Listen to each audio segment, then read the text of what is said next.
You are listening to the Foreign Policy Focus podcast. We cannot wait for the final proof. The smoking gun. It could come in the form of a mushroom cloud.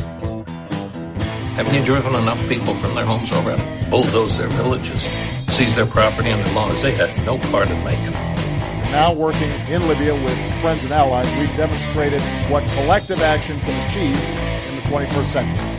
Now the host of the show, Kyle Inslee.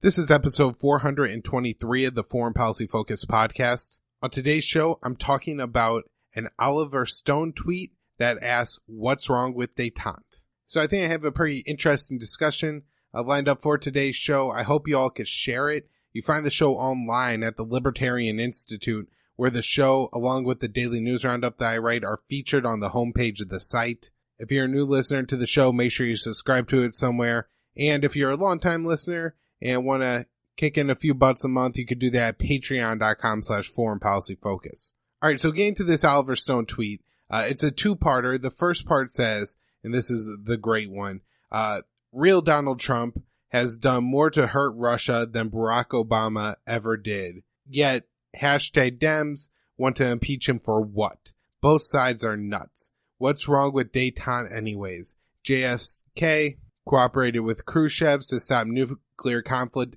over Cuba in '62. Have we forgotten? So I think largely, this tweet and knowing what Oliver Stone's kind of political leanings are and who's going to pay attention to him is definitely the progressive Democrats. And I don't understand the, Democrat Party well enough to know, if these are more the Warren types, the Bernie types are, kind of where on the political spectrum they follow, or even if the, kind of Clinton types, are fans of Oliver Stone. But anyways, he puts out this tweet, and just looking at the responses, it seems to be getting mostly criticism, like, you can't trust that Vladimir Putin, Russia is evil, they attacked our democracy, that kind of crap. And so, I think this question that Oliver Stone asks is so important to, understanding why we don't have a foreign policy that actually benefits Americans. And that is, what's wrong with détente? From the right point of view, I think it's kind of more obvious and a little bit more a part of like kind of just the established narrative that the U.S. is the mightiest nation on earth. And certainly if you look at any like kind of war or matchup, like a boxing match, where these two giants are going to get in the middle of a ring and, trade blows until one emerges on top. Well, the U.S. is going to win that every time. However, that's, never the reality of the situation in a war. You can't just say this side has 500 tanks, this side has 5,000 tanks, so this side wins. There's terrain and all kinds of other logistical problems, but also, even if you're able to defeat an army, the U.S. has seen that doesn't mean winning the war. We defeated the Taliban very quickly. We defeated the Iraqi army fairly quickly. Gaddafi didn't really pose a threat. And yet, if you look at Libya, Iraq, or Afghanistan, you wouldn't say the U.S. won any of those wars, not even close. But I do think there's kind of that feeling of people that, America is that nation, and, Russia and China, and even to some extent North Korea as, being opposed to the U.S. and having nuclear deterrence, in some ways, I guess, have like this crazy nuclear option that they could pull on the United States. But, pound for pound, nobody, matches up on paper with the United States. And so because of this, that means that anytime you have détente and you give some concessions to the other side, it's seen as like kind of loss, failure, or weakness. We don't have to give this away. We could just bully anybody we want to giving us everything that we want. So why would we ever negotiate with anybody? Especially because, once we get into these conflicts, the people we're negotiating are fairly nefarious. I mean, look at the Taliban, who Trump is now negotiating with. And you even get pushback from the left on this. But, it's also the Lindsey Graham types that say, oh, what an embarrassment is to be negotiating with the Taliban when they're, suicide attacks or car bombs are killing American soldiers. Trump, is a bad person for doing this. And I think that rings with a lot of the right. So, that's why they oppose détente. Of course, this is completely stupid. What are you supposed to do? Be like a mindless giant that just runs around swinging at everybody until you finally exhaust yourself, that you pass out and everybody just kind of is able to, finally, I don't know about take you over, but, go about their, own business without you destroying everything. But that certainly seems to be in a lot of ways kind of what the right sees America's role. And, the center, this is true too. I think this is a mindset that maybe a Hillary Clinton or Hillary Clinton-like people fall into. Now, from the left, especially the progressive left, this whole what's wrong with détente question is a little bit more puzzling. I don't think any of them would actually be willing to admit that they have any opposition to peace, and they would always advocate for making a peace deal. I'm guessing that part of this comes down to just the emotions from the 2016 election still, and being willing to be duped by Rachel Maddow and the CIA for the past 3 years, and believing that, Russia is somehow this, fictional evil nation that has allied itself with the right in some kind of reverse McCarthy but real situation. And it's absolutely nuts, but I suppose people believe it. Aaron Mate and Scott Horn talk about this on Scott's show from the past week. So that episode is posted up at the Libertarian Institute. People want to listen to that a little bit more, but they really do go into how Russiagate kind of created this, a narrative for the left that Russia is evil and therefore must be opposed. The other thing that, the left has pointed out, and I've heard some progressives say, is that Donald Trump is the wrong person to be ending the wars. And they would like the wars to be ended in some kind of more pleasant, negotiated fashion rather than, withdrawing and leaving, our Kurdish allies hung out to dry or the Afghan army hung out to dry. Now, of course, the very obvious response to this is, what kind of sick psychopath are you? You say this guy isn't qualified to end a war, and yet you just want him to keep waging it. You're saying that you trust Donald Trump more to drop bombs on Afghanistan than you do to take U.S. troops out of Afghanistan? That seems insane to me, especially when, now we have some data to look at, and we could see that Donald Trump is bombing Afghanistan at a far higher rate than Barack Obama was. There's a record number of civilians dying in Afghanistan, and yet you oppose him ending the war because you don't think he's the right person. There's also this other issue on the left, and we see it outlined very well with Tulsi Gabbard. And as she went and met with Bashar al-Assad, and according to every kind of person in the mainstream left-wing establishment, this is the biggest red mark and the biggest kind of problem in Tulsi Gabbard's legacy. Even more so than, her very young opposition to LGBT issues and some disturbing work she did alongside her father there. But this, meeting with Bashar al-Assad is her biggest crime. Of course, this is ridiculous. And, I talked with Joanne Leone on the last show and pointed out how I think Tulsi Gabbard is really making a strong point now by saying that I had the courage to meet with Assad, not falling for this nonsense that, that was absolutely the wrong thing to do. So, good for her on that. I also think she should start going into this in more detail and really, kind of saying like, look, I met with Bashar al-Assad when the opposition was Al-Qaeda and ISIS. John McCain taking pictures with the Northern Storm Brigade, the types of people that kidnap U.S. journalists and sell them to people who behead them. And Barack Obama, John Brennan, and the CIA were providing arms to groups that they knew were just leaking and letting those arms flow right to the jihadist types, selling them to them, having them taken from them, or just outright giving them or turning out to be jihadists themselves. That's what the U.S. was doing. I met with the guy who was the enemy of those people. I was talking to the people, I was talking to whoever I could, who opposed the people who were setting fire, selling Yazidi women as sex slaves. And, I did that because it was the right thing to do.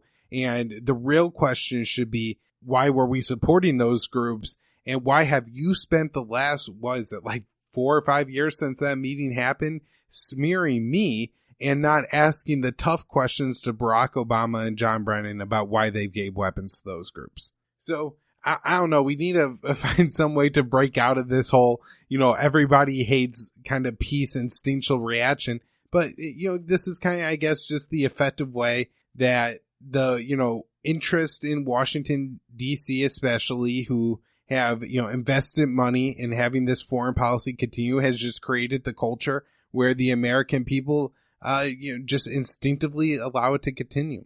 Now, in the second part of Oliver Stone's tweet, I mentioned it was a two-parter. I think the big, kind of cool thing is that Oliver Stone included a link to Caitlin Johnstone's article, that was titled, I think, 25 Ways Trump Has Been a Hawk on Russia.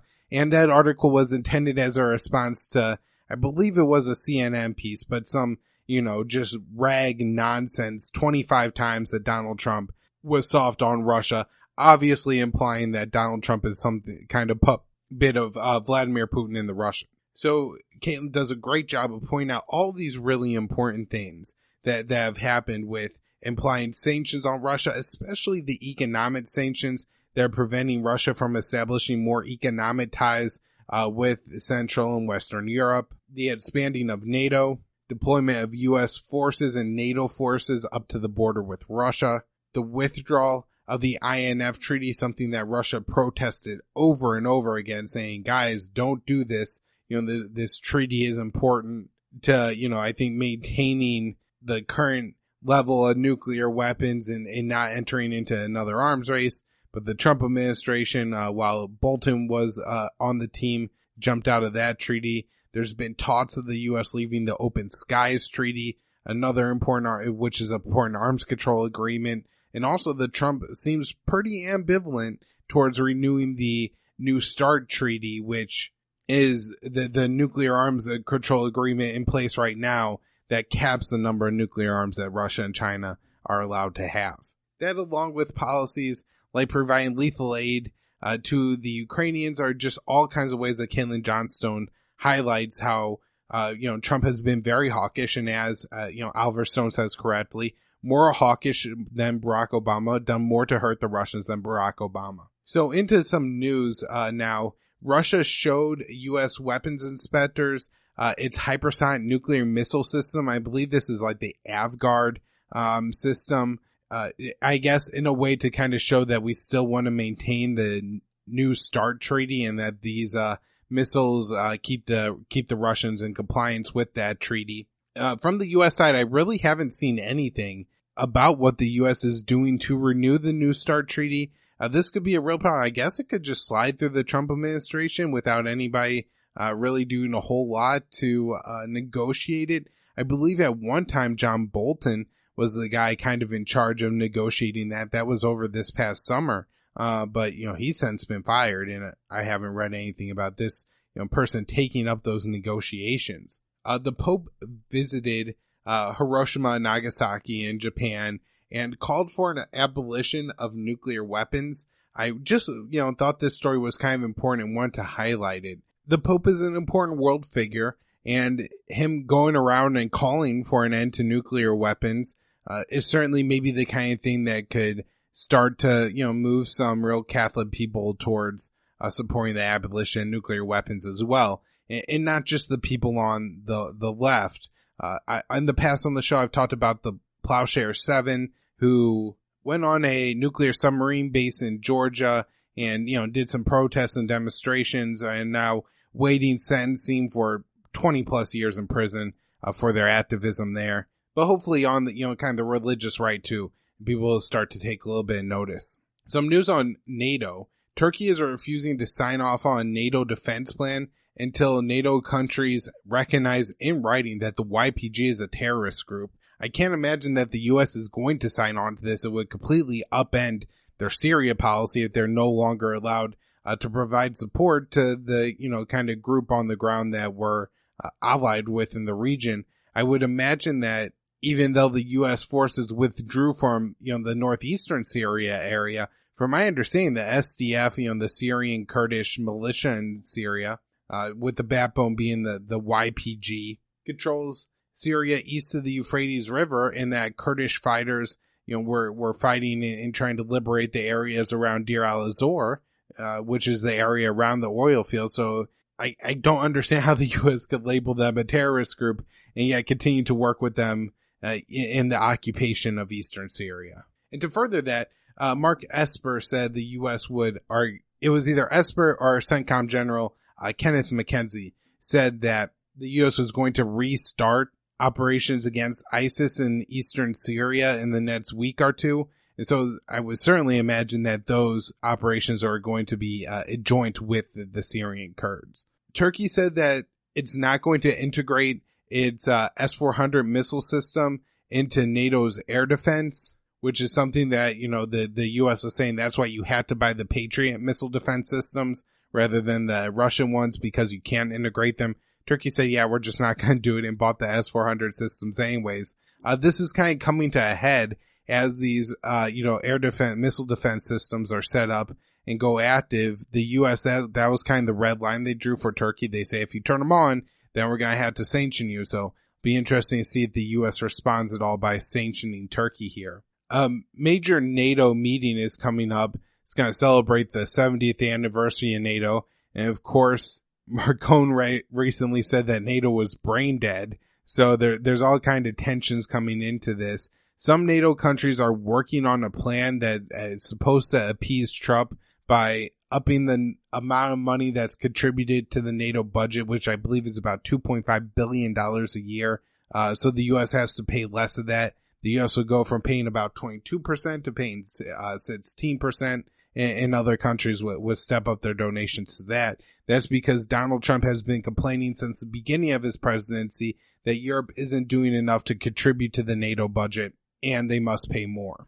France has said that they will not sign on to the plan and that they already contribute enough to the common defense. And, I've even heard some people in France saying recently that we should just abandon NATO and start a European army, which, sounds horrific for many reasons, but using that with the, I guess, French and British nuclear deterrent, they feel comfortable opposing Russia with that. I got two more stories on the S-400 real quick. One is that Russia is saying they're in talks with Turkey to purchase more of those in the first half of 2020. And part of the consequences of Turkey buying the S-400 was they can no longer be a part of the production line and receive F-35s from the U.S.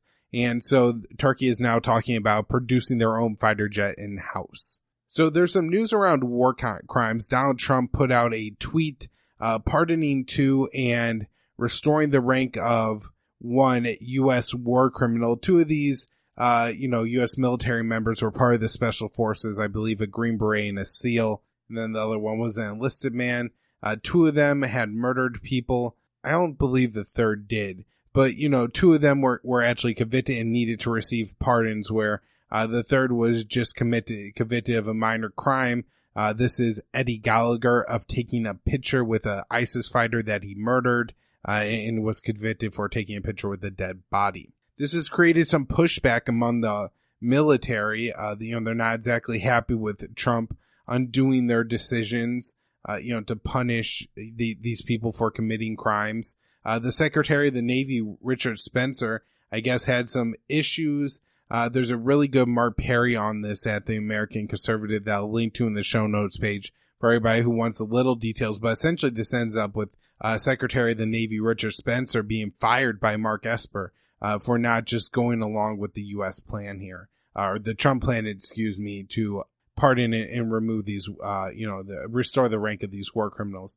It's an atrocious thing that Trump has here, that is love for authority figures, people in uniform who go around the world and, do his bidding and his murdering. The fact that he pardons them and there's not more pushback is very disturbing. And again, this is a kind of a common theme that I'm bringing up on the show. But if you're looking at some, to investigate Trump for, I guess it's, within the presidential powers to pardon people. But, maybe just making a really big, this is an issue that I would be making a really big deal out of. Unlike whether, he offered to meet with the Ukrainian president in exchange for investigating a Ukrainian gas company. In Bolivia, I got a couple updates to what's going on there. First, the government, and I guess it had some support, at least this is my reading, so I could be wrong about this. I'm not saying 100%, but it seems to have some support from the supporters of the ousted leader, Evo Morales, and that is to cancel the results of the old election, have a new election, and Morales is not allowed to participate. I'm not sure who's going to run representing the Morales base or not.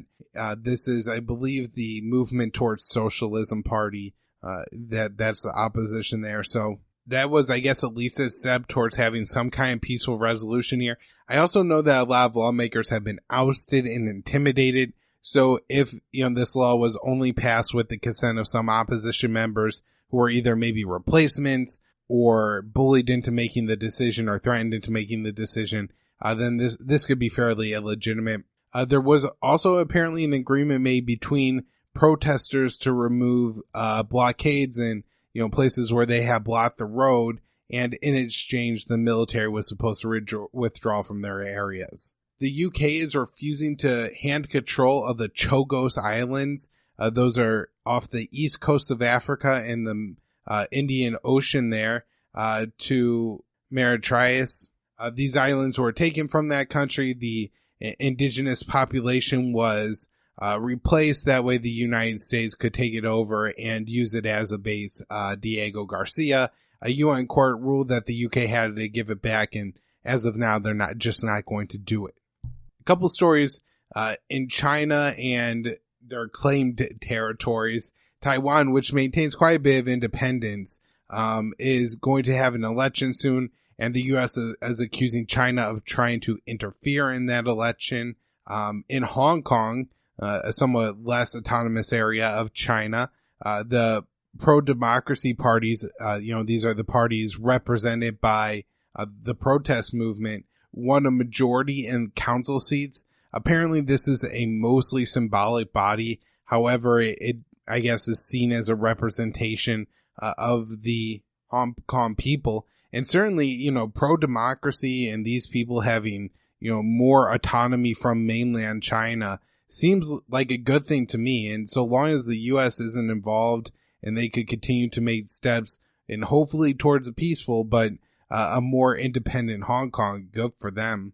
And then another story on China is that as the U.S. is sailing ships around islands claimed by China in the South China Sea, of course, China's territorial water claims in the South China Sea are probably way over expanded. At the same time, it's not the U.S.'s role to be meddling pretty much literally on the other side of the world, trying to interfere in, what's happening in China and the South China Sea and contest China there. It's just not our business. Trump says that he is once again working on a deal with the Taliban. Great if it's true, but after the debacle with the last deal, I'm not going to say I'm hopeful at all. An American civilian was killed by a grenade attack on a UN convoy, I believe in Kabul, Afghanistan. This happened over the weekend. It wasn't announced until the 26th, Tuesday, that it was actually an American that was killed. Assuming this person was there in some kind of official role as they're with a UN convoy, just another unnecessary death of the U.S. occupation that likely did not need to happen because, going back to the Robert Stone question, who has a problem with détente? Well, the Republicans don't want to admit they lost the war, and the Democrats don't want Trump to end it. So Americans are going to die as a consequence, and a hell of a lot more Afghanis. In Iraq, the State Department has almost completely cut or withdrawn all of its personnel from Iraq. Two separate reasons that the personnel were cut or withdrawn. The first is that there were, I guess, a budget cut. And the second is a couple months ago, I believe now, Mike Pompeo put out this statement that, oh no, Iran is so dangerous, we had to withdraw our personnel. While we've withdrawn the personnel, we're still continuing to hand out the aid. So now there's $1.6 billion of aid going to Iraq, and because of the pushes in the Trump administration, religious minority groups are the target for the aid. So, these are people spread out probably way in the rural areas of north and western Iraq. And they're somehow supposed to, this money is supposed to somehow not go to corrupt areas. I'm sure that all the money is just being stolen, and this is completely wasted U.S. tax dollars. Iraq also shut down 12 TV and 4 radio stations for, I guess, being too supportive of the protest movement.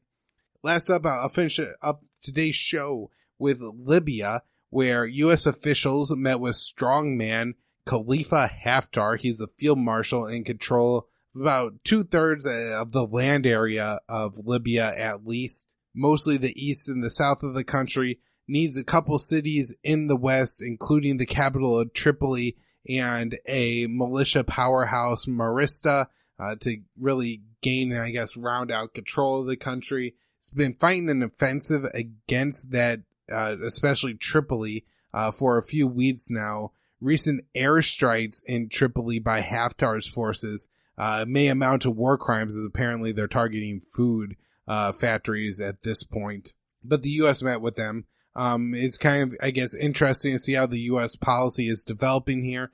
I guess one of the big announcements from the meeting, or at least the narrative the U.S. is portraying from the meeting, is that they had asked Haftar to end the offensive. All right, everyone, thanks for listening to the show today. LibertarianInstitute.org, Patreon.com/Foreign Policy Focus, and find me on Twitter at KYAAALE.